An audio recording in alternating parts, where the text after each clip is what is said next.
Island എന്ന് പറയുന്നത് 200 വർഷങ്ങൾക്ക് മുമ്പ് ഈസ്റ്റ് ഇന്ത്യൻ കമ്പനിയുടെ അധികാരത്തിന് കീഴിലായിരുന്നു തിരുവിതാംകൂർ. അക്കാലത്താണ് ഇംഗ്ലണ്ടിൽ നിന്നും ഒരു കേണൽ, ജോൺ മൺറോ എന്ന് പറഞ്ഞൊരു കേണൽ തിരുവിതാംകൂറിൽ ദിവാനായി എത്തുന്നത്.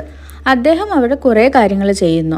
എങ്ങനെ വരുമാനം കൂട്ടാം, അല്ലെങ്കിൽ അഴിമതി എങ്ങനെ തടയാം, അങ്ങനെ കുറേ കാര്യങ്ങളൊക്കെ ചെയ്തു എന്നാണ് പറയുന്നത്. അങ്ങനെ 1819 അദ്ദേഹം ജോലിയിൽ നിന്ന് വിരമിച്ചു കഴിഞ്ഞപ്പോൾ അദ്ദേഹത്തിൻ്റെ ഓർമ്മയ്ക്കായിട്ടാണ് അഷ്ടമുടിക്കായലിൻ്റെയും കല്ലടയാറിൻ്റെ ഇടയിലുള്ള ഈ ഒരു ചെറിയ തുരുത്തിന് മൺറോ തുരുത്തെന്ന് പേര് കൊടുത്തത്.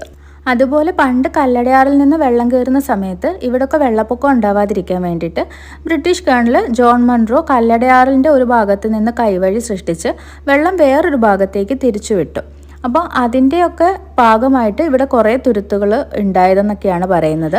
എന്തായാലും നല്ല അടിപൊളി സ്ഥലമാണ്. ഈ കണ്ടൽക്കാടിൻ്റെ ഇടയിലൊക്കെ അവർ വെള്ളം നിർത്തിത്തരും, നമുക്കിതിനകത്ത് കയറാനൊക്കെ പറ്റും. അതുപോലെ ഈ ഒരു സ്ഥലം നല്ല അടിപൊളിയാണ്. നമ്മൾ ഇൻസ്റ്റയിൽ യൂട്യൂബിലൊക്കെ കുറേ കണ്ടിട്ടുള്ളതാണ്.